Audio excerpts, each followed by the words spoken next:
Hello and welcome to the video. This is day 2 of me bikepacking in Chile.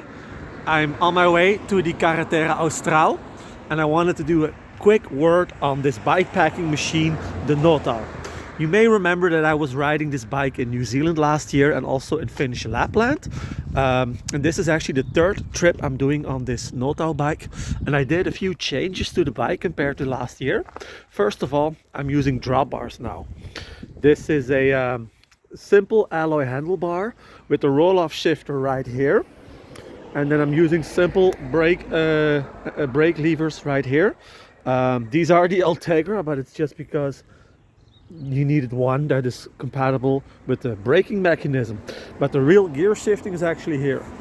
I was a bit sketchy about that first, but ever since I've been riding it, I really do enjoy shifting like this as I have my hands here. So I'm actually quite in favor of this option, and maybe they will eventually develop something that is compatible, but it really does not disturb me, to be honest. What else is new? I have new rims. So these are DT Swiss wheels.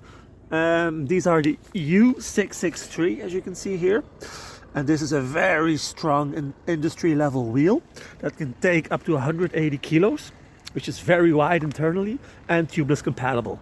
My wheels last year weren't tubeless compatible, and therefore I was using inner tubes that were tubeless compatible. And that worked fine in New Zealand, but I really wanted to have tubeless wheels, and I do have them now because this is such a lot more reliable. And as you can see, these 2.6 inch tires, they leave so much room. It will definitely fit 2.8 inch, but I'm sure it would also fit a 3.0 inch tire if you would really want that. And yes, as you may have seen, the bike is quite dirty already. I've had a few muddy sections and lots of rain, so the start was quite rough. I'm also very happy with this drivetrain, this belt. I mean, considering the mud and the rain I've had, and it's just rolling on. This is the main benefit of a system like this for your bikepacking adventures. What I did do before I went on this trip is I refilled the oil reservoir. I had some 6,000-7,000 Ks before this trip, and now it's good to go again. For the rest, as you can see from my setup, this bike is not even fully set up. I have 2 panniers, I have 2 XLC dry bags, but I do not have a front bar bag. I do not have like a tent or anything laying here. I'm carrying everything I need, right? And this setup, I think the bike is about 14 kilos empty weight with pedals. And then I will have probably 12, 13-ish kilograms of everything else. Of bags, food, water, clothes, bike repair kit, you name it. So this is a sub 30 kilo setup, and 30 kilos sounds a lot, but if you're relying on the bike for a 6-week trip in the southern hemisphere, like I am here in Chile, that's a very relative weight because it will allow you to carry anything you'd like. You may think, oh, there's only one bottle there. That is correct. I'm using a Camelback, which has 3 liters, and I'm also using a hot water bottle of 1 liter. So I'm always riding with 5 liters of water. I just prefer a Camelback because it allows me to drink more directly. For the rest, nothing special to mention about these Ortlieb bags other than they're old and they've served me on many trips. This is a tubeless rack. It's their V series. It's a very good rack. It's up to 30 kilos, I believe. It has 4 mounts for attaching. The other ones go down here. I don't know if you can see it from this angle. Let me redirect. I've never had a problem with them coming loose, and I've done lots of sections of chunky gravel, loose bits. I also really love this titanium seat post. Not that an alloy seat post wouldn't do, but it just looks nice. Other than that, this is a preferred saddle. It's very soft. That's why. Actually, it's a female saddle. Someone is cheering on. They're cheering on me. I like that. Chilean people are amazing. This is a soft Roman saddle. Actually, the female model, but it's so soft that for bikepacking trips, I really enjoy this one. The Top 2 bag by Top Peak. I've had this one since ancient times, and if it wears out, I'll just get a new one. My GPS. This is the 1040. What I like about this GPS is that its battery life is just so amazing. On trips like this is great. The tires shall be 2.6 as I mentioned. I believe these are the knobby Nicks.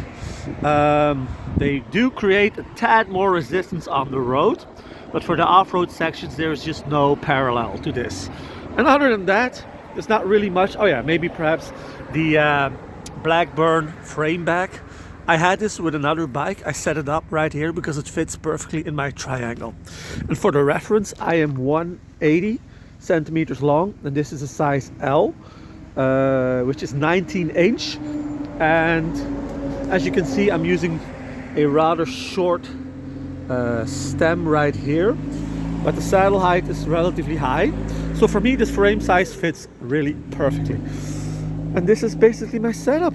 I will be doing more than 3,000 kilometers on this in Chile. I have 200 in the pocket already, so a bit over 3,000 to go. And I really must say that I love this bike so much. I've done lots of bikepacking trips, also on a different bike, steel bike. But this thing really, up to now, I really cannot say anything bad about it. Yes, it has its weight, but it's not supposed to be a race bike, right? This is a bikepacking rig. And I like the thick carbon, for instance. This is great. Oh, and I forgot to mention the dynamo charging unit. Yep, so this bike really has everything you need. And now with the drop bars, it also has more hand positions. So for the longer days, it also feels better. Anyway, I'm making this video a lot longer than I wanted to. I just wanted to share some feelings and details about my setup, about my bike. I went with extra mounting units because it's a long trip. I'll be here for 6 weeks and stuff could wear out or get damaged. So I want to have as much attachment points as possible. Here the same thing. And here as well, these XLC bags, they're very great because they have the straps attached to the back and you can just pull them off without any hustle. But I also have 2 other straps per side, so that's 4 in total extra. They're in here. Should anything happen here, I can easily replace them and carry on. You want to make sure that the train keeps driving as you're on an adventure like this. And anyway, that's it. I'm gonna call it a day. 8 minutes is more than enough. It's a wonderful bike. It's not the cheapest on the market, but I honestly feel that for the money, this is a very good package because titanium will just last a lifetime. Anyway, thank you for watching. If you want to follow my channel, that would be great. There will be more videos coming forward, and I will be in Chile until Christmas. Thank you for watching, and see you in the next one. Bye.